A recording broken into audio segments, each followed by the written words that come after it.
तो कैपेसिटर के last lecture में हमने कैपेसिटर विद मल्टीपल डाइलेक्ट्रिक देख लिया था और इसके डिफरेंट फॉर्मेट्स हमने देखे थे कि अगर स्टैकिंग इस तरीके से की जाए, और इसमें भी हमने इसको बेसिक से देखा। फिर उसके बाद में इसके सीरीज़ कॉम्बिनेशन बना करके इसको करने का जो तरीका है वो देखा यहाँ पे। फिर उसके बाद में हमने कुछ इस तरीके का यहाँ पे अरेंजमेंट देखा, ऐसा अरेंजमेंट अगर करेंगे तो क्या होगा। फिर कई सारे क्वेश्चंस हमने यहाँ पे किए और लास्ट टाइम मैंने ये एक होम असाइनमेंट यहाँ पे दिया था करने के लिए। तो इसमें मैंने पूछा था कि जो इक्विवेलेंट सर्किट है सीरीज़ पैरेलल के टर्म्स में वो हम कैसे बनाएंगे इसमें, और उसके बाद में तो एक बार अगर सर्किट बन जाता है तो उसको सॉल्व करने में ज़्यादा कुछ है नहीं। तो सबसे पहले जो ये एग्जांपल है, इस एग्जांपल को यहाँ पे देख लेते हैं कि इसके लिए हम किस तरीके से जाएंगे, यहाँ पे किस तरीके से प्रोसीड करेंगे। तो how proceed for the first, पहले वाले के लिए किस तरीके से प्रोसीड करेंगे। तो इसका मैं एक डायग्राम यहाँ बनाया था। तो इसमें स्टूडेंट्स जो हैं कई बार गलत डायग्राम बना देते हैं, कई बार सही डायग्राम बना देते हैं। तो इसमें दो तरीके के डायग्राम देखने को मिलते हैं, उसमें से एक सही होगा एक गलत होगा। सपोज़ एक डायग्राम तो ये है कि स्टूडेंट्स क्या करते हैं कि इन दोनों को सीरीज़ में ले लेते हैं, फिर इन दोनों को सीरीज़ में ले लेते हैं और ये सीरीज़ आपस में पैरेलल में ले लेते हैं। तो पहले तो मैं इसको ड्रॉ कर देता हूँ। तो K1 and K1 K3 are in series, उसके बाद K2 K4 are in series, और ये सीरीज़ आपस में पैरेलल में हो गया। तो this is the option number 1। इसको मैं C1 बोल देता हूँ, इसको C2, इसको C3 और इसको C4। दूसरा ऑप्शन यहाँ पे कुछ इस तरीके से लोग जाते हैं, जैसे इससे पहले हमने एक एग्जांपल यहाँ पे इस तरीके का लिया था। सपोज़ जैसे यही एग्जांपल है, तो इसमें जब इस तरीके से लेफ़्ट से राइट वाला सिस्टम इस तरीके से दिख रहा है तो उसको स्टूडेंट्स पैरेलल में ले लेते हैं कि ये दोनों पैरेलल में, यहाँ पर हमने पैरेलल लिया था इसको। तो इस एग्जांपल में भी ऐसा करते हैं कि K1 K2 को पैरेलल में ले लेते हैं। तो K1 K2 को अगर पैरेलल में लें तो फिर इस तरीके का डायग्राम बना लेते हैं। ये C1, फिर उसके बाद यहाँ पर ये हो गया C2। तो C1 C2 पैरेलल में ले लिया, फिर उसके बाद में इन दोनों का कॉम्बिनेशन ले लिया, ये हो गया C3, ये हो गया C4। तो C1 C2 पैरेलल, उसके बाद में ये जो पैरेलल है वो इस पैरेलल के साथ में सीरीज़ में है। तो इन दोनों में से एक ही सही होगा, दोनों से तो अलग अलग आंसर आएंगे। तो इसमें से अब कौन सा सही होगा। तो इसमें यहाँ पर प्रॉब्लम ये हो रही है कि जैसे मान लीजिए यहाँ पर अगर मैं अब देखूँ, इसमें एक तरीके से इसमें क्या अज्यूम कर लिया गया कि C1 पे भी उतने पोटेंशियल डिफरेंस आ रहा है और C2 पे भी उतने पोटेंशियल डिफरेंस आ रहा है। एक तरीके से ये अज्यूम कर लिया गया और ये अज्यूम किया। तो इसमें यहाँ पे गलत क्या है कि यहाँ पर ये जो लेयर है, ये लेयर कोई मेटेलिक लेयर नहीं है। This is not a metallic layer. अगर मेटेलिक लेयर होती तो यहाँ पर इसमें हर जगह पोटेंशियल सेम होता है, क्योंकि मेटल की खासियत ये होती है कि वो एक ही पोटेंशियल होता है। जैसे ये मेटल प्लेट है तो इसके हर एक पॉइंट का पोटेंशियल सेम होगा, ये मेटल प्लेट है तो इसके हर एक पॉइंट का पोटेंशियल सेम होगा। लेकिन ये जो यहाँ पर इंटरफेस दिख रहा है, ये इंटरफेस यहाँ पर दो डायलेक्ट्रिक्स K1 K3 उसके बाद में K2 K4 का इंटरफेस यहाँ पर है, उनके बीच की बाउंड्री है यहाँ पर। तो ये बाउंड्री एक मेटेलिक बाउंड्री नहीं है, मेटेलिक सरफेस नहीं है। तो ये नेसेसरी नहीं है कि इसके हर एक पॉइंट का पोटेंशियल यहाँ पर सेम हो। और यहाँ तो आप देखो इन्वायरमेंट डिफरेंट है, यहाँ से यहाँ आना एक डिफरेंट इन्वायरमेंट है। K1 K3 से होते हुए आप आ रहे हो यहाँ पे, ये एक बिल्कुल ऑल टुगेदर एक डिफरेंट इन्वायरमेंट है K2 देन K4 यहाँ पे। तो आप ये बोल सकते हो इसमें सिचुएशन को देख करके कि जो इलेक्ट्रिक फील्ड होगा वो इलेक्ट्रिक फील्ड यहाँ पर दोनों में डिफरेंट आने वाला है। Electric field will be different in both. जैसे अगर आप इलेक्ट्रिक फील्ड इसमें देखो तो अगर मैं इसको E1 नाम दे दूँ, और इलेक्ट्रिक फील्ड अगर आप इसमें देखो, इसको अगर मैं E2 नाम दे दूँ, तो E1 E2 यहाँ पर डिफरेंट होंगे। E1 E2 अगर डिफरेंट होंगे तो यहाँ से यहाँ तक अगर मान लीजिए कुछ डिस्टेंस है, डिस्टेंस लेट से मैं T1 अगर एज्यूम कर लूँ इस डिस्टेंस को, तो यहाँ से यहाँ तक का पोटेंशियल डिफरेंस E1 T1 हो गया। फिर यहाँ से यहाँ तक का E2 T1 हो गया। तो E1 T1 E2 T1 से तो ज़रूर डिफरेंट होगा यहाँ पर इसका मतलब। तो उसका मतलब यहाँ पर ये हुआ कि ये जो इंटरफेस यहाँ पर दिखाई दे रहा है, इस इंटरफेस पे पोटेंशियल हर जगह पे सेम नहीं होगा, और नहीं होगा तो पैरेलल नहीं लिया जा सकता। You can take it as parallel. तो ये जो कॉम्बिनेशन है, this combination will be a wrong combination, ये रॉन्ग कॉम्बिनेशन होगा। This will be a correct combination.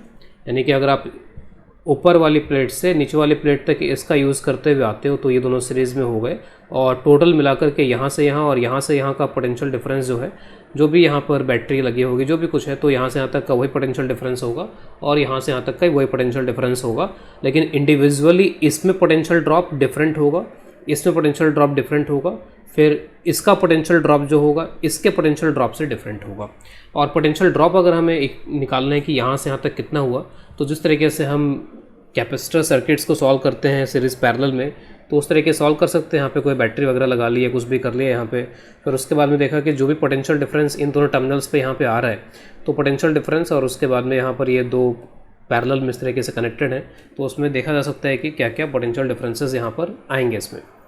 जहाँ तक इक्विवेलेंट कैपेसिटेंस की बात है, तो C1 C3 are in series, C2 C4 are in series, series parallel, तो आंसर जो है वो ये हो जाएगा C1 C3 divide by C1 plus C3 plus parallel की वजह से इन बिटवीन प्लस हो जाएगा C2 C4 divide by C2 plus C4। तो ये आंसर, लेकिन C1 C2 इन सब की वैल्यूज़ क्या क्या होंगी, तो वैल्यूज़ के लिए आपको यहाँ पर अब कुछ डेटा अज्यूम करना पड़ेगा। जैसे मैं यहाँ पर इसको अज्यूम कर लेता हूँ, लेट्स से कि ये T है, फिर मैं इसको अज्यूम कर लेता हूँ सपोज़ ये T डैश है, फिर ये जो एरिया है सपोज़ प्लेट्स इस तरीके से रही होंगी, तो सपोज़ ये जो एरियाज़ इस तरीके से यहाँ पे बन रहे हैं, तो इस एरिया को आप ए अज्यूम कर लो। सपोज़ ये जो एरिया है वो ए डैश है। कई बार आपको ये इस तरीके की लेंथ वगैरह दी जा सकती है कि ये लेंथ एल है, ये बी है, तो उससे भी आप एरिया निकाल सकते हो। तो सपोज़ ए और ए डैश है, तो मैं सबकी वैल्यूज़ बस यहाँ पर लिखता जाता हूँ, उनको फार्मूले में हम रख देंगे जो मैंने ऊपर लिखा है, इसमें यहाँ पर उनकी वैल्यूज़ पुट कर देंगे। तो C1 की वैल्यू आप लिखोगे तो C1 completely filled with K1, तो K1 epsilon not, area is A और in between distance is T। फिर उसके बाद अगर आप C2 लिखते हो तो C2 is K2, epsilon naught A dash हो जाएगा C2 के लिए डिवाइड बाई T। C3 लिखते हैं अगर यहाँ पे, तो C3 में K3 आ जाएगा, K3 epsilon naught A divide by T dash. फिर C4 अगर लिखते हैं इसमें, तो C4 में K4 आ जाएगा epsilon naught A dash divide by T dash. इन सभी को we can put it here and find the net capacitance. इसके बाद जो नेक्स्ट है उसको यहाँ पे ले रहे हैं आगे। तो इसमें भी अगर आप यहाँ पे देखो, तो जो आप यहाँ से यहाँ तक जाते हो तो एक डिफरेंट इन्वायरमेंट मिलता है। पहले K1 मिलता है, बाद में K2 मिलता है। जब यहाँ से यहाँ तक जाते हो तो अगेन इन्वायरमेंट थोड़ा डिफरेंट हो जाता है। इन्वायरमेंट डिफरेंट होने का मतलब है कि सिचुएशंस डिफरेंट हो जाती है। पहले K1 मिलता है, बाद में K3 मिल जाता है। तो इसका मतलब ये है कि यहाँ से यहाँ इलेक्ट्रिक फील्ड जो होगा वो इलेक्ट्रिक फील्ड फिर वो यहाँ से यहाँ नहीं होगा, क्योंकि ऑब्वियस है कि ये अब सेम पोटेंशियल पर तो रहने वाली नहीं है यहाँ पर ये। तो यहाँ से इलेक्ट्रिक फील्ड और यहाँ से इलेक्ट्रिक फील्ड अलग अलग होने चाहिए। वैसे भी यहाँ पे K1 से K2 फिर K1 से K3 हो रहा है, तो इन्वायरमेंट डिफरेंट हो रहा है। तो हमें हमेशा अज्यूम कर लेना चाहिए कि इलेक्ट्रिक फील्ड डिफरेंट ही होंगे इन जनरल। तो इलेक्ट्रिक फील्ड अगर यहाँ पे डिफरेंट है, तो इसको आप जो अब ये जस्ट हमने प्रीवियसली किया है, ये वाला जो हमने किया है यहाँ पे सेटअप, इसी सेटअप की तरह आप इसको कर सकते हो। यहाँ पे कैसे कर सकते हो, आप यहाँ पर ऐसे कर लो कि इमेजनरी तरीके से इसके दो टुकड़े कर लो यहाँ से बीच में, इस तरीके से आप बोल दो इधर भी K1 का मटेरियल है, इधर भी K1 का मटेरियल है। तो जैसे आपने ये किया तो बिल्कुल जो प्रीवियस केस हमने लिया है वैसा ही केस बन जाएगा। यहाँ पर ये दोनों सीरीज़ हो गए और उसके बाद में इधर के जो दोनों हैं वो सीरीज़ हो गए और सीरीज़ आपस में ये पैरेलल में हो गए। और जैसे हमने प्रीवियसली लिखा है एग्जैक्टली आप वैसे ही इसको लिख सकते हो यहाँ पर इसमें। तो उसी तरीके से यहाँ पर उसको लिखा जा सकता है। जैसे अगर मैं C1 लिखूँ तो C1 यहाँ पर एक तरीके से C1 आप अब सिर्फ इतने को बोल रहे हो, ये जो है इसी को C1 बोल रहे हो। तो जो भी एरिया A डैश जो भी आप ले लो, फिर यहाँ पे T डैश उस तरीके से, तो एग्जैक्टली बिल्कुल वैसा ही है। तो this is K1 epsilon naught A divide by T। इसको मैं C1 डैश बोल देता हूँ, दिस इज C1 डैश। तो C1 dash is K1 epsilon naught A dash by T। इस तरीके से C2 C3 तो बिल्कुल वैसा का वैसा ही। तो C2 is K2 epsilon naught A by T dash.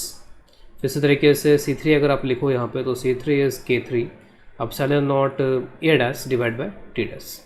इन सब की वैल्यूज़ आप फार्मूले में पुट कर लो। फार्मूला क्या बनेगा, again C1 C2 divide by C1 plus C2 और इधर बन जाएगा C1 dash C3 divide by C1 dash plus C3। तो उसमें पुट कर सकते हैं और फाइनली आंसर ऑब्टेन कर सकते हैं। इसके बाद जो अगला केस था उसको यहाँ पर लेते हैं। तो प्लेट्स जो थी अब के बार कुछ इस तरीके से यहाँ पर अरेंज्ड है। दिस इज़ K1 और ये K2 है और यहाँ पर एक K3 है। तो इसमें अरेंजमेंट अब यहाँ पर किस तरीके का होगा वो देखना है। तो अगेन आप देखो यहाँ से यहाँ तक पूरा पोटेंशियल डिफरेंस आ गया दोनों प्लेट्स के बीच का। और यहाँ से यहाँ तक जो पोटेंशियल डिफरेंस आ रहा है वो दो टुकड़े में आ रहा है। यहाँ से यहाँ तक इलेक्ट्रिक फील्ड कुछ अलग होगा, यहाँ से यहाँ तक इलेक्ट्रिक फील्ड कुछ अलग होगा। तो यहाँ से यहाँ का पोटेंशियल डिफरेंस प्लस यहाँ से यहाँ का पोटेंशियल डिफरेंस मिला करके total potential difference between the plates हो जाएगा। और यहाँ तो सीधा सीधा बस K1 से ही आ रहा है यहाँ पर ये, तो आई थिंक इसके भी आसानी से बनाए जा सकते हैं। तो एक सिंपली आप यहाँ पर ऐसा कर सकते हो कि जो पूरा K1 है उस पूरे K1 को आप एक साथ ले लो, और K2 K3 को ऑब्वियसली फिर आप सीरीज़ में यहाँ पे ले लो। You can do it like this, ये C1 C2 और यहाँ पर ये C3, इस तरीके का एक कॉम्बिनेशन हो जाएगा और बहुत आसानी से आप इसका रिजल्ट निकाल सकते हो। C1 plus C2 C3 divide by C2 plus C3, ये आंसर बन जाएगा इसका। आप चाहो तो जो प्रीवियस वाला था वो भी आप यहाँ पर यूज़ कर सकते हो, you can also use this. C1 की वैल्यू एक बार मैं यहाँ पर लिख देता हूँ। जैसे मान लीजिए कि ये जो एरिया है, इस एरिया को आप यहाँ पर अज्यूम कर लेते हो A, और ये इस पूरे गैप को आप यहाँ पर अज्यूम कर लो, let's say this complete gap is D। इस गैप को इंडिविजुअली आप T अज्यूम कर लो, इस गैप को इंडिविजुअली आप T डैश अज्यूम कर सकते हो। तो C1 की वैल्यू यहाँ पर बन जाएगी epsilon not this area A divided by, और सॉरी K1 भी आएगा, K1 epsilon naught A divide by D, this will B C1। कोई इसको ऐसे भी कर सकता था कि यहीं पे आप इसके दो टुकड़े कर लेते, तो बिल्कुल जो प्रीवियस केस है बिल्कुल फिर वैसे ही बन जाएगा यहाँ पर ये। तो K1 फिर ऊपर भी हो गया, K1 यहाँ पर नीचे भी हो गया।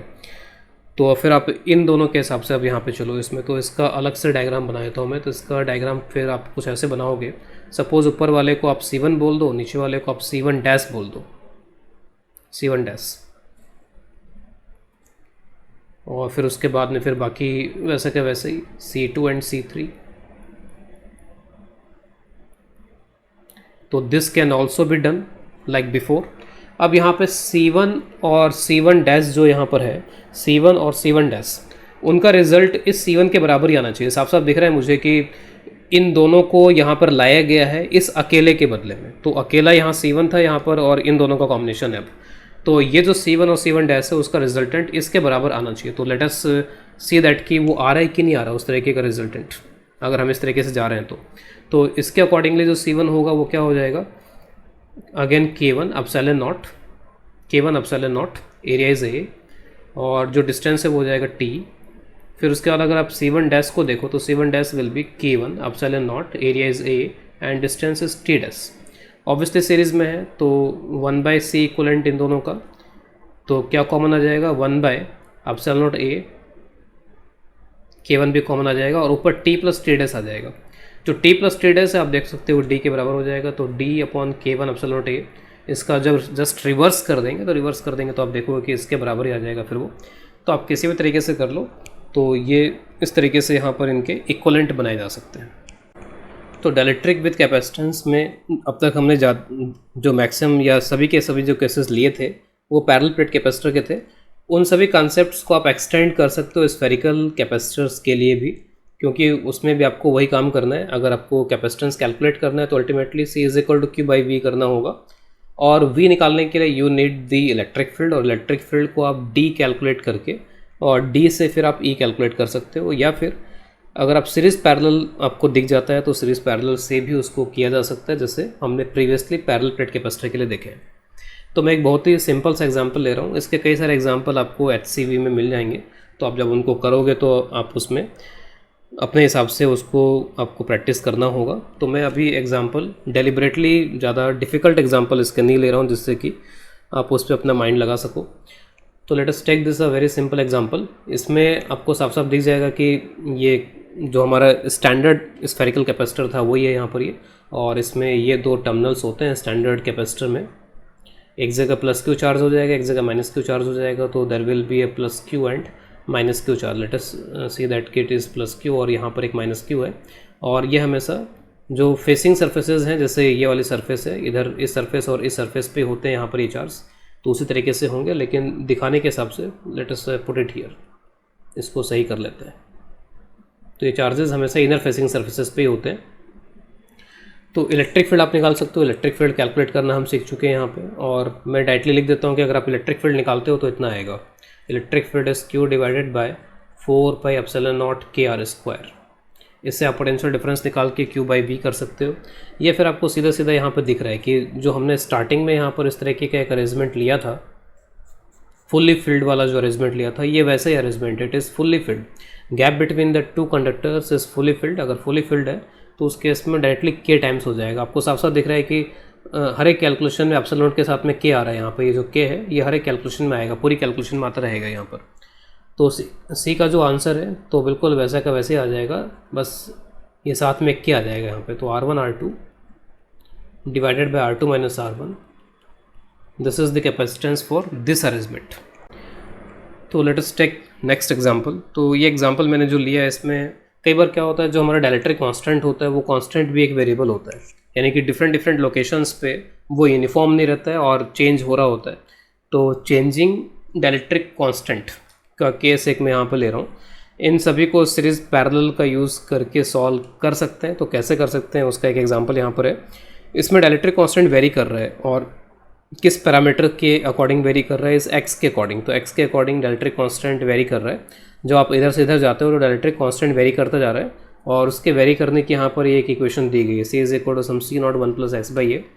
और इसका यूज़ करते हुए हमें यहाँ पर इसका इक्विवेलेंट कैपेसिटेंस या इस सिस्टम का कैपेसिटेंस हमें बताना है। यहाँ पे जो प्लेट्स हैं, प्लेट्स के डायमेंशंस यहाँ पर दिए हुए हैं। दिस इज स्क्वायर प्लेट और जैसे ये डायमेंशन a के बराबर है और जो अंदर जो डायमेंशन है वो भी a के बराबर है इसके अंदर। तो ये सब कुछ यहाँ पर इसमें गिवन है। तो इसको आप यहाँ पर अब कंपेयर करो जो प्रीवियस हमने केसेस यहाँ पर किए हुए उनसे। जैसे मान लीजिए कि आपने यहाँ पर अगर इस तरीके से एक के बाद एक अगर डिफरेंट डिफरेंट डायलेक्ट्रिक्स अगर पुट कर रखे हैं तो ये सभी डायलेक्ट्रिक यहाँ पर पैरेलल में हो जाते हैं। All this dielectrics are in parallel combination. इस तरीके से पैरेलल कॉम्बिनेशन में यहाँ पर इनको लिया जा सकता है, क्योंकि इस पे जितना पोटेंशियल डिफरेंस आएगा उतने पोटेंशियल डिफरेंस इस पे आएगा, उतने पोटेंशियल डिफरेंस इस पे आएगा। तो लेकिन यहाँ पर ये डिस्क्रीट मैनर में, यहाँ पर इनकी कुछ ना कुछ यहाँ पे फाइनाइट विड्थ है, कुछ इस तरीके का यहाँ पर फाइनाइट विड्थ है इन सभी का। डिस्क्रीट है, 3 है, 4 है, 5 है, इस तरीके के हैं। लेकिन अब जो हमने यहाँ पर हम जो यहाँ पर इसमें देख रहे हैं उसमें यहाँ पर क्या हो रहा है कि आप थोड़ा सा भी आगे जाते हो सी चेंज हो जाता है, थोड़ा सा आगे जाते हो सी चेंज हो जाता है, कैपेसिटेंस चेंज हो, सॉरी इसका जो डायलेक्ट्रिक कांस्टेंट है वो डायलेक्ट्रिक कांस्टेंट चेंज हो जाता है। सॉरी मैंने यहाँ पे जो सिंबल है वो सिंबल भी यहाँ पर सी लिख दिया, यहाँ पे सी के बजाय आप इसको के करो, दिस इज के। तो जो k है that k is some k0 into 1 + x/a। k से रिप्रेजेंट कर रहे हैं डायलेक्ट्रिक कांस्टेंट को, c से हम यूजुअली कैपेसिटेंस को रिप्रेजेंट करने की कोशिश करेंगे। तो अब थोड़ा सा आगे गए k चेंज हो गया, थोड़ा सा आगे गए k चेंज हो गया, k चेंज हो गया, k चेंज हो गया। लेकिन यहाँ पे k कैसे चेंज हो रहा था, आप यहाँ से यहाँ तक गए k वही है, फिर k चेंज हुआ यहाँ से यहाँ तक, लेकिन उतना ही है। तो एक फाइनाइट विड्थ के अंदर k जो है यूनिफॉर्म है, फिर फाइनाइट विड्थ के अंदर k यूनिफॉर्म है, लेकिन यहाँ पे बहुत हल्के हल्के डिस्टेंसेस के बाद में लगातार वो चेंज हो रहा है, कंटिन्यूस वेरिएशन एक तरीके से। तो this is discrete and this is continuous. तो इसमें ऑब्वियस है कि फिर हमें एलिमेंट्स लेने पड़ेंगे। एलिमेंट्स फिर अब किस तरीके से लिए जाएं, तो let us C those elements. तो एलिमेंट्स यहाँ पे लेने का तरीका, सॉरी, तो जो एलिमेंट्स हैं उन एलिमेंट्स को मैं यहाँ पे कुछ इस तरीके से इसमें ले रहा हूँ। तो दिस इज़ द एलिमेंट। किस तरीके से एलिमेंट यहाँ पे लिया गया होगा, तो यहाँ से किसी x डिस्टेंस पे गए और x पे जाने के बाद में यहाँ पे dx आगे चले गए। तो इस तरीके के dx करके बहुत सारे यहाँ पे डायलेक्ट्रिक, बहुत सारे यहाँ पे कैपेसिटर तैयार होते चले जाएंगे और वो सब के सब सीरीज़ में होंगे यहाँ पे। तो किसी भी एक को आप ले लो और उसका यहाँ पे कैपेसिटेंस लिख लो, तो उसको dc से रिप्रेजेंट कर रहे हैं। तो dc इज इक्वल टू, तो अगर हमने ये लिया यहाँ पे, तो अब इसमें प्लेट एरिया जो है वो प्लेट एरिया कुछ इस तरीके का आएगा। फिर यहाँ पर ये dx वाला प्लेट एरिया आएगा। तो एक लेंथ तो a हो जाएगी और एक लेंथ हो जाएगी dx। k की जगह आप k लिख लो, तो k एप्सिलॉन नॉट। एरिया यहाँ पे क्या हो जाएगा, इसका area is a into dx divided by gap. तो गैप को d से रिप्रेजेंट किया गया, तो ये नीचे भी d आ रहा है, ऊपर भी d आ रहा है, इसका थोड़ा ध्यान रखेंगे इसमें। k की जगह पे जो k का फॉर्मूला है वो k का फॉर्मूला आप यहाँ पे यूज़ कर लो। तो k0 1 + x/a epsilon not a/d dx। Obviously कि इस तरीके के जो DC आ रहे हैं उन DC को हम डायरेक्टली ऐड करेंगे, क्योंकि यहाँ पे जैसे यहाँ पे होता था c is equal to C1 + C2 + C3, इस तरीके से हो रहा है यहाँ पे। तो आप डायरेक्टली इसको ऐड कर सकते हो क्योंकि पैरेलल कॉम्बिनेशन है। तो parallel combination we can directly, तो c आ जाएगा, उससे x की लिमिट लगानी होगी तो ऑब्वियस है कि 0 से लेकर के a तक यहाँ पर x की लिमिट लग जाएगी।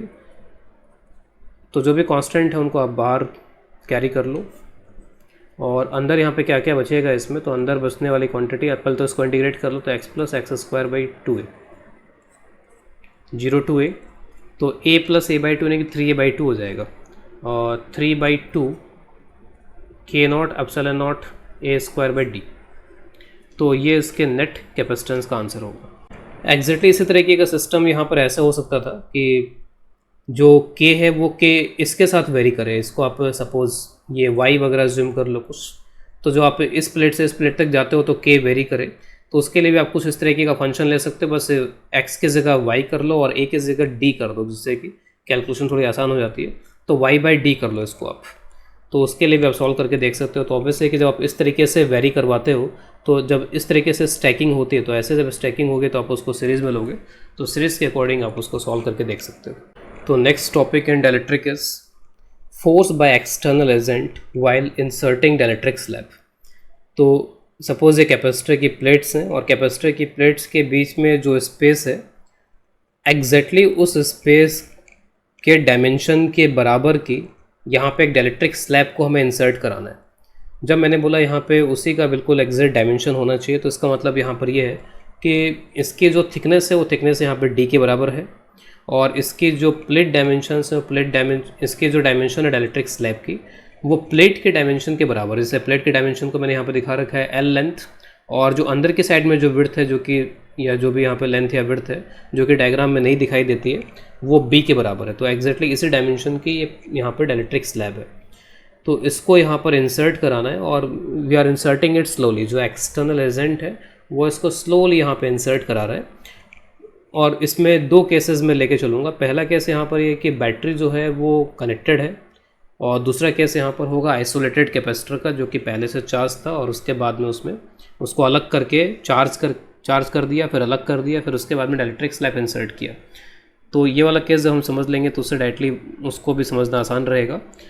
जो डायग्राम मैंने यहाँ बना रखा है किसी इंटरमीडिएट टाइम का डायग्राम बना रखा है। इंटरमीडिएट टाइम का मतलब किसी बीच का टाइम, कि जब लेंथ जो है x के बराबर एंटर कर चुकी है, तो जो भी डायलेक्ट्रिक स्लैब है वो पार्शली यहाँ पर एंटर कर चुका है और इसको अभी कंटिन्यूसली एंटर कराया जा रहा है यहाँ पे।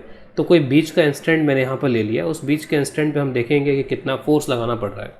तो एक तरीके से हम लोग फोर्स कैलकुलेट करने की कोशिश करेंगे as a function of X के फंक्शन में उस फोर्स को कैलकुलेट करने की ट्राई करेंगे।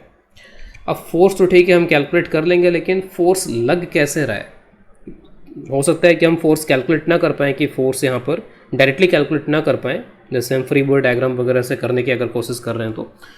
लेकिन फोर्स एटलीस्ट हम ये देख लेते हैं कि फोर्स आके लगाना कैसे पड़ रहा है। जो एक्सटर्नल एजेंट है वो फोर्स यहाँ पर लगा किस तरीके से रहा है, तो उसको देखने के लिए मैंने यहाँ पे ये एक डायग्राम इसमें बना रखा है। इसमें सिर्फ मैंने कैपेसिटर की प्लेट्स को दिखाया है, एक पे प्लस क्यू एक पे माइनस क्यू चार्ज है। तो जब मैंने इलेक्ट्रिक फील्ड यहाँ पे स्टार्टिंग में जो हम इसको पढ़ रहे थे, तो हमने इलेक्ट्रिक फील्ड इसका देखा था, और इलेक्ट्रिक फील्ड जनरली हम बोलते हैं कि इसका यूनिफॉर्म रहता है, लेकिन ये हमको पता है कि इलेक्ट्रिक फील्ड यहाँ पे यूनिफॉर्म रहता नहीं है। जैसे जैसे आप एंड की तरफ जाते हो, जैसे जैसे आप एंड की तरफ जाते हो, तो इलेक्ट्रिक फील्ड आप देख रहे हो कि लाइन जो है वो कर्व होती चली जा रही है, और जो बीच वाला रीजन है उस बीच वाले रीजन में आप यूनिफॉर्मिटी मान सकते हो। तो यूनिफॉर्मिटी बीच वाले रीजन में रहती है। बीच वाले रीजन से जैसे जैसे आप इधर की साइड में या उधर की साइड में, यानी कि कहने का मतलब है कि एंड की तरफ, अगर आप एंड की तरफ चलते चले जाते हो तो यहाँ पर ये नॉन यूनिफॉर्म टाइप का होता जाता है, और इस तरीके का कर्व टाइप का यहाँ पर इलेक्ट्रिक फील्ड लाइंस दिखनी शुरू हो जाती हैं।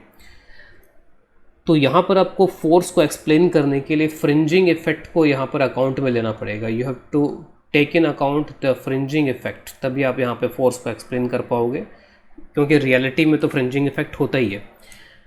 अब यहाँ पे इस फ्रिंजिंग इफेक्ट की वजह से फोर्सेस कैसे लग रहे हैं उसको यहाँ पर देख लेते हैं। तो सपोज जब आप यहाँ पर इसमें डायलेक्ट्रिक स्लैब पुट कर रहे हो, तो you are putting the dielectric slab.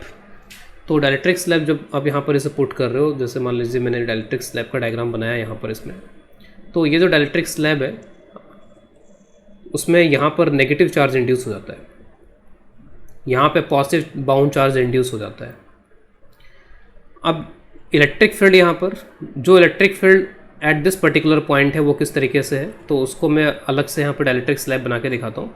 तो डायलेक्ट्रिक स्लैब यहाँ पर इस तरीके से है, इलेक्ट्रिक फील्ड अगर आप यहाँ पर देखोगे तो इलेक्ट्रिक फील्ड का जो डायरेक्शन है वो कुछ इस तरीके का है, this is the direction of electric field at this location, और यहाँ पे जो इलेक्ट्रिक फील्ड है वो कुछ इस तरीके के लोकेशन में आएगा। अब ये जो इलेक्ट्रिक फील्ड है, लेकिन फोर्स किस पे लगाना है, नेगेटिव चार्ज पे, तो नेगेटिव चार्ज पे इलेक्ट्रिक फील्ड के अपोजिट फोर्स लगेगा, तो इलेक्ट्रिक फील्ड कुछ नीचे की तरफ इंक्लाइंड है, फोर्स ऊपर की तरफ ऐसे इंक्लाइंड होगा। नीचे पॉजिटिव चार्ज है तो पॉजिटिव चार्ज पे इलेक्ट्रिक फील्ड जो फोर्स लगाएगा वो उसी डायरेक्शन में लगाएगा, तो इसका मतलब है कि यहाँ पर जो फोर्स है ये फोर्स इस तरीके से यहाँ पे लगेगा, तो फोर्सेस का कुछ इस तरीके से आप डायरेक्शन थोड़ा फील कर सकते हो किस तरीके से फोर्सेस होंगे। और ये फोर्स लगा कौन रहा है, इलेक्ट्रिक फील्ड का फोर्स, तो इलेक्ट्रिक फील्ड की वजह से जो फोर्स लगेगा वो फोर्स कुछ यहाँ पर ऐसा होगा। एक तरीके से इलेक्ट्रिक फील्ड यहाँ पे क्या करना चाह रहा है, जो डाइलेक्ट्रिक स्लैब है उस डाइलेक्ट्रिक स्लैब को अंदर पुल कर रहा है, उसको अंदर बुला रहा है एक तरीके से, ठीक है। लेकिन हमें तो इसको स्लोली इंसर्ट करवाना है, तो क्या करना पड़ेगा, जो एक्सटर्नल एजेंट है वो इसके अपोजिट ऐसे फोर्स लगाएगा, तो जो एक्सटर्नल एजेंट है वो अपना इस तरीके से यहाँ पर फोर्स लगाएगा इसमें, जिससे कि एक्सेलरेशन इसका जीरो रहे और ये स्लोली इंसर्ट हो। तो कैसा वर्क कर रहा होगा एक्सटर्नल एजेंट यहाँ पर नेगेटिव वर्क कर रहा होगा, क्योंकि इट इज़ मूविंग इनवर्ड्स, इधर की तरफ मूव कर रहे हैं यहाँ पे टुवर्ड्स लेफ्ट मूव कर रहा है, लेकिन फोर्स लगाना पड़ रहा है टुवर्ड्स राइट। तो इलेक्ट्रिक फील्ड एक तरीके से स्लैब को अट्रैक्ट कर रहा है, तो इलेक्ट्रिक फील्ड जो है वो एक तरीके से स्लैब को अट्रैक्ट करने का काम कर रहा है, electric field attracts this slab. और जो हमने यहाँ पर डिस्कशन किया उसमें इस बात का कोई रोल नहीं है कि बैटरी से कनेक्टेड है या नहीं है, इस पर कुछ पॉजिटिव चार्ज है, इस पर कुछ नेगेटिव चार्ज है, इस तरीके से इलेक्ट्रिक फील्ड लाइंस होने वाली है यहाँ पर इसमें। और अगर इलेक्ट्रिक फील्ड लाइंस इस तरीके से होने वाली हैं तो इस तरीके से फोर्स लगाएगा इलेक्ट्रिक फील्ड, तो इलेक्ट्रिक फील्ड का फोर्स ऐसे लगेगा, भले वो बैटरी से कनेक्टेड हो या नहीं हो, बस इस पर प्लेट पे चार्ज होना चाहिए।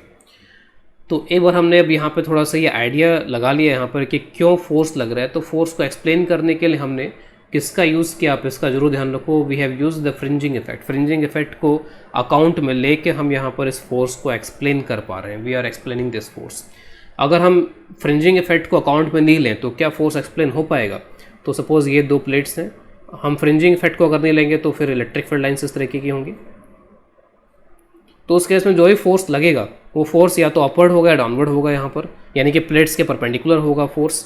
तो ऊपर नेगेटिव चार्ज है तो ऊपर की तरफ ऐसे फोर्स लग जाएगा प्लेट के ऊपर, यहाँ पे फोर्स कुछ इस तरीके से लग जाएगा, लेकिन वो फोर्स जो है किसी भी तरीके से इसके अलोंग नहीं हो पाएगा, इलेक्ट्रिक स्लैब या जो भी प्लेट्स हैं उसके अलोंग नहीं हो पाएगा, तो फिर कोई मतलब नहीं रहेगा इसका, यहाँ पर इस तरीके का कोई मतलब नहीं रहा। एक तरीके से नेट फोर्स जीरो टाइप का आ जाएगा, यहाँ पर जितना ऊपर फोर्स लगा उतना नीचे लग जाएगा फोर्स, तो फोर्स विल बी जीरो, एक तरीके से जीरो जैसा फोर्स होगा। लेकिन यहाँ पर जब हम फ्रिंजिंग को लेते हैं तो हम एक्सप्लेन कर पा रहे हैं कि ये इलेक्ट्रिक फील्ड ऐसे फोर्स लगा रहा है और एक्सटर्नल जो है वो इस तरीके से फोर्स लगा रहा है। तो एक बार ये एक्सप्लेनेशन यहाँ पे कंप्लीट हो गया तो फिर लेट अस गो बैक, वापस चलते हैं और देखते हैं कि हम फोर्स अब कैसे कैलकुलेट करेंगे। तो जब तक का हमारा यहाँ पर एक्सप्लेनेशन है उससे हम फोर्स का डायरेक्शन तो एटलीस्ट एक तरीके से पता लगा चुके हैं कि फोर्सेज यहाँ पे किस तरीके से लग रहे हैं। तो one force is like this and one force is like this, इनको लेवल कर लेते हैं। This is force due to electric field and this is force due to external agent. इस तरीके से इनके फोर्सेज यहाँ पर आ रहे हैं। अब कैलकुलेट करने के लिए, क्योंकि मुझे पता नहीं कि इलेक्ट्रिक फील्ड क्या होगा, कितना होगा, अगर मुझे इलेक्ट्रिक फील्ड पता होता तो मैं फिर फोर्स वहीं से कैलकुलेट कर लेता, लेकिन ऑब्वियस है कि बहुत ही अजीब टाइप का इलेक्ट्रिक फील्ड है, अजीब टाइप का इलेक्ट्रिक फील्ड है, तो पता लगाना नेक्स्ट टू इम्पॉसिबल है। तो ऐसे केसेस में हम वर्क एनर्जी थ्योरम या फिर जो भी वर्क एनर्जी के कंसेप्ट्स हैं, वर्क एनर्जी के कंसेप्ट्स का यूज़ करते हैं। डायरेक्टली हम यहाँ पर चार्ज इनटू इलेक्ट्रिक फील्ड करके फोर्स नहीं निकाल पाएंगे। तो यहाँ पे अगर मैं एनर्जी कंजर्वेशन का एक्सप्रेशन लिखूँ जैसे हम पहले लिखते आ रहे थे, तो वो एक्सप्रेशन अगर मैं यहाँ पे लिखूँ तो उसमें हमें क्या क्या इंक्लूड करना पड़ेगा। एक तो है वर्क डन बाय एक्सटर्नल, एक है वर्क डन बाय बैटरी, है तो बैटरी भी आएगा। फिर उसके बाद में यहाँ पर ये डेल्टा यू प्लस हीट इस तरीके का आएगा। जितने भी क्वासी स्टैटिक प्रोसेस हैं और नॉन स्विचिंग प्रोसेस है, किसी तरीके का स्विचिंग यहाँ पर नहीं कर रहे हैं हम इसमें, तो इस तरीके के क्वासी स्टैटिक स्लो प्रोसेस में हम हमेशा अज्यूम करेंगे कि हीट यहाँ पे जीरो होगी, सर्किट ऑलमोस्ट हमेशा स्टेडी स्टेट में होगा और करंट में जो चेंजेस आ रहे होंगे, क्योंकि जैसे जैसे आप इसको अंदर एंटर कराओगे कैपेसिटेंस बढ़ता जाएगा। तो कैपेसिटेंस अगर लगातार इसका बढ़ता जाएगा जैसे जैसे एंट्री करते जाएगा, तो कैपेसिटेंस बढ़ने से फिर इसको चार्ज सप्लाई करना पड़ेगा एक्स्ट्रा। जो कैपेसिटेंस बढ़ गया तो प्लेट्स को ज़्यादा चार्ज की रिक्वायरमेंट है, तो चार्ज बढ़ने का मतलब है, चार्ज प्रोवाइड करने का मतलब है करंट का फ्लो होना, लेकिन करंट बहुत मामूली सा फ्लो होगा क्योंकि बहुत धीरे धीरे इसको आगे यहाँ बढ़ाया जा रहा है। तो हीट I² होता है तो वो जीरो ही हो जाएगा ऑलमोस्ट, तो heat we are going to take zero. लेकिन वर्क वगैरह जो भी होता है वो किसी ड्यूरेशन के लिए होता है कि हमने यहाँ से यहाँ डिस्प्लेस किया, उसके लिए हम वर्क डिफाइन करते हैं। और यहाँ तो हम एक्स के फंक्शन में ही कैलकुलेट करना चाह रहे हैं इसको, तो हम लोग वर्क बहुत छोटे से डिस्प्लेसमेंट के लिए कैलकुलेट करेंगे। तो वर्क हम किसके लिए, कौन सा ड्यूरेशन यहाँ पे ले रहे हैं, we are taking duration in which it moves further, it का मतलब है slab, it moves further by dx। Further जब dx यहाँ पर ये अंदर मूव कर जाता है तो उस केस के लिए हम लोग यहाँ पर वो ड्यूरेशन ले रहे हैं वर्क वगैरह कैलकुलेट करने के लिए। और क्योंकि हम x के फंक्शन में कैलकुलेट करना चाहते हैं तो x से x प्लस अगर dx हो जाएगा तो फोर्सेस पे कोई खास फर्क नहीं पड़ेगा, हम ऐसा अज्यूम कर सकते हैं।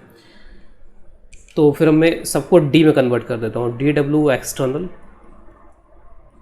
Work done by battery du, और हीट वगैरह यहाँ पर है नहीं, वर्क डन बाय एक्सटर्नल, तो वर्क डन बाय एक्सटर्नल फिलहाल अभी एज इट इज़ छोड़ते हैं इसको।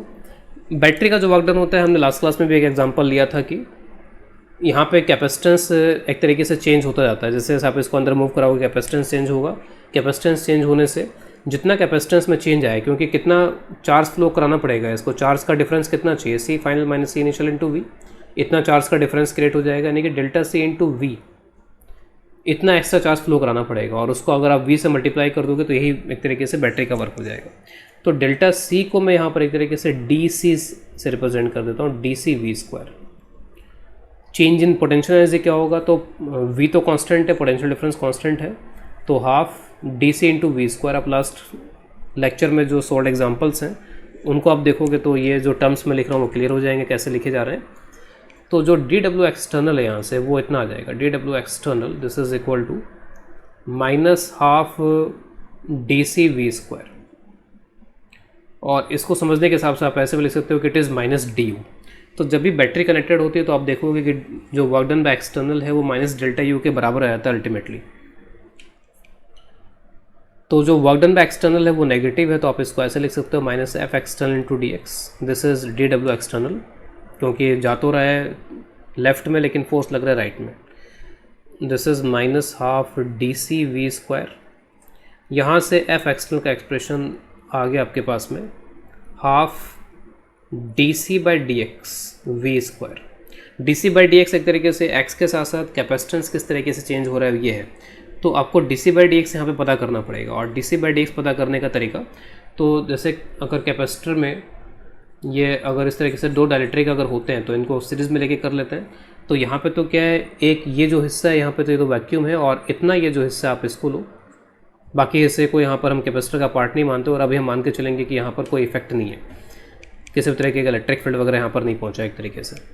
तो यहाँ पर ये जो है तो एक ये हो गया और एक ये हो गया, तो इन दोनों को आप यहाँ पे पैरेलल में एज्यूम कर लो, जैसे इसके लिए एज्यूम करते थे पैरेलल में, और फिर आप C निकाल लो as a function of x। तो as a function of x we can find C and then we can differentiate it. तो C is equal to some C1 plus C2। C1 मैं left वाले को, vacuum वाले को बोल रहा हूँ, तो उसमें एप्सिलॉन नॉट, एरिया कितना आएगा वहाँ पे, तो आप देख लो कि प्लेट का L-x और B अंदर की तरफ है, तो B इंटू L-x हो जाएगा divided by the distance D। फिर उसके बाद में उधर हो गया K, अब K एज्यूम कर रहे हैं, dielectric constant is K epsilon not, और फिर x के बराबर यहाँ पर ये, और B इंटू एक्स हो जाएगा फिर यहाँ पर ये डिवाइड बाय D। थोड़े टर्म्स को आप यहाँ पे क्लब कर लो आपस में, तो एप्सिलॉन नॉट B/D, तो epsilon not B/D L-x plus kx, इतना हो जाएगा यहाँ पे। बहुत इजीली आप इसको डिफ्रेंशिएट कर पाओगे dC/dx। तो C as a function of x हमने निकाल लिया, dC/dx करते हैं तो एप्सिलॉन नॉट B/L, L का 0 हो जाएगा, -x का -1 हो जाएगा, और प्लस kx का k हो जाएगा सिर्फ। तो इसको थोड़ा रीअरेंज करके लिख लेते हैं, तो k -1 एप्सिलॉन नॉट B/L। तो बहुत अच्छी बात यहाँ पे आ रही है कि दिस इज़ अ कांस्टेंट, क्योंकि इसमें x का कोई टर्म नहीं आ रहा। अगर इसमें x का कोई टर्म आता तो ये वेरिएबल होता, तो dC/dx जो है वो एक कांस्टेंट टर्म आ रही है। और उसके साथ साथ आप ये जो एक्सप्रेशन है, इस एक्सप्रेशन को अगर यहाँ पर देखो तो फोर्स के एक्सप्रेशन में सिर्फ यहाँ पर अब चाहिए कि हमको dc/dx चाहिए, हाफ तो कांस्टेंट ही क्वांटिटी और v भी कांस्टेंट क्वांटिटी, यहाँ पर बैटरी से हमेशा कनेक्टेड है वो, तो dc/dx आप इजीली ये पुट कर लो और एक कांस्टेंट वैल्यू फोर्स मिलेगी। तो फोर्स की कांस्टेंट वैल्यू आना अपने आप में एक सरप्राइजिंग फैक्ट यहाँ पर लगता है। ऐसा लग रहा था कि फोर्स एक्स के फंक्शन में आएगा, लेकिन वो वो वेरिएबल आने के बजाय कांस्टेंट आ रहा है। तो let us put dc/dx in that expression and find the force. तो फोर्स का आंसर बन जाएगा epsilon not bv² k-1, I think सभी टर्म्स मैंने लिख दिए हैं, और नीचे यहाँ पर ये जो टर्म बनेगा वो है 12। तो this is the force and this force is of constant nature, और क्योंकि ये फोर्स कांस्टेंट आ रहा है तो इस पर कई सारे क्वेश्चंस बन जाते हैं जिसमें कांस्टेंट फोर्सेस से रिलेटेड जो भी फॉर्मूलेज हैं वो भी यूज़ हो जाते हैं, S=ut+12 वगैरह। तो इस तरह के कोई क्वेश्चन आपको यहाँ पर SC में मिल जाएंगे, तो जब आप उसको करोगे तो इस फार्मूले को आप यूज़ कर सकते हो डायरेक्टली। अगर आपको याद नहीं है तो याद कर लेना चाहिए, क्योंकि डायरेक्टली इसका यूज़ हो रहा है। वैसे आप अगर फाइनली इसको ध्यान में रख लो तो इससे भी आप इस फार्मूले को बहुत जल्दी डेराइव कर सकते हो। तो फोर्स की कैलकुलेशन एक बार वापस से कर रहे हैं केस नंबर 2, जिसमें आइसोलेटेड चार्ज कैपेसिटर ले रहे हैं, जिसमें पहले से मान लीजिए कि इसके पास में Q-Q चार्जेस है यहाँ पर इस पर। तो चार्ज फिर हमेशा कांस्टेंट रहेगा, ये पता ही है। अब इसमें कैसे कैलकुलेट करना है, तो वापस से आप देखो फोर्सेस वगैरह तो वैसे ही लगेंगे जैसे पहले लग रहे थे। अब इसमें जब आप एक्सप्रेशन लिखोगे तो dW एक्सटर्नल, बैटरी यहाँ पर है नहीं, this is simply equal to du। तो dW एक्सटर्नल सिंपली यहाँ पर du के बराबर हो जाएगा, और dW एक्सटर्नल को आप लिख सकते हो -f external into dx। Again dx displacement के लिए लिख रहे हैं, और du यहाँ पर लिखने के लिए आप यहाँ पर जो फॉर्मूला यूज़ करोगे वो फॉर्मूला यहाँ पे फिर कौन सा हो जाएगा। तो u के लिए फिलहाल अभी मैं इसको ऐसे लिख देता हूँ, u के लिए जो फॉर्मूला आप यहाँ पे यूज़ करोगे यहाँ पे माइनस में आएगा, इसका ध्यान रखेंगे, -d/dx आ रहा है यहाँ पर। ये एक्सटर्नल फोर्स अभी भी नेगेटिव ही होगा, नेगेटिव होने का मतलब है कि ये इस डायरेक्शन में आएगा, f एक्सटर्नल यहाँ पर, f इलेक्ट्रिक या पॉजिटिव होगा। तो du/dx यहाँ पर, तो du/dx के लिए आप जैसे मैं बता रहा था कि किस फॉर्मूले का आप यूज़ करोगे, तो कांस्टेंट क्या है q, तो q²/2c का आप यूज़ करो यहाँ पे। तो f एक्सटर्नल का आंसर यहाँ पे अब क्या बनने जा रहा है वो देख लेते हैं। तो q²/2, तो ये तो बाहर ही आ जाएगा, एक माइनस चल रहा था यहाँ पर, तो -q²/2 1/c का डिफ्रेंशिएशन करना पड़ेगा, तो it is -1/c² dc/dx। Minus minus मिलके प्लस हो जाएंगे, तो इट इज़ q²/2c²। dc/dx तो आप ऊपर से रख सकते हो, आप dc/dx अभी जस्ट मैं एज इट इज़ छोड़ देता हूँ इसको। तो dc/dx आप यहाँ से कैलकुलेट कर सकते हो, c की वही वैल्यू आएगी जो हमने पहले कैलकुलेट की थी। तो dc/dx तो यहाँ पर क्या होगा, कांस्टेंट होगा, this will be a constant. लेकिन यहाँ पर एक c रह गया, तो ये c² हो गया, और c² ऑब्वियस है कि c जो है वो x का फंक्शन जरूर है, क्योंकि इसमें तो x आ ही रहा है यहाँ पर इसमें। तो अब के बार ये जो फोर्स आ रहा है ये कांस्टेंट नहीं है, f एक्सटर्नल अब के बार जो आएगा वो x पर डिपेंड करेगा, it is not a constant. तो इसका जरूर ध्यान रखेंगे, इसमें फोर्स कांस्टेंट नहीं होगा। यहाँ पे 1/c² आ रहा है, 1/c² आने की वजह से नीचे 1/x² वगैरह के टर्म्स बनेंगे फिर यहाँ से। तो force is not a constant. तो जनरली ज़्यादा क्वेश्चन जो होता है वोल्टेज कांस्टेंट के इसलिए बना दिए जाते हैं क्योंकि उसमें एक्सेलरेशन भी कांस्टेंट, अगर एक्सटर्नल फोर्स नहीं लग रहा तो सिर्फ इलेक्ट्रिक फोर्स लगेगा, और उस केस में वो एक कांस्टेंट एक्सेलरेशन से मूव करेगा, फोर्स कांस्टेंट होगा। तो now you can do all the questions of HCV। इस लेक्चर के बाद में आप HCV के सारे क्वेश्चन अटैम्प्ट कर सकते हैं, और जो एडवांस्ड इलस्ट्रेशन की जो प्लेलिस्ट है करंट इलेक्ट्रिसिटी की, उसमें भी कई सारे कैपेसिटर और करंट इलेक्ट्रिसिटी से रिलेटेड अच्छे अच्छे क्वेश्चंस हैं, आप उनको भी देख सकते हो।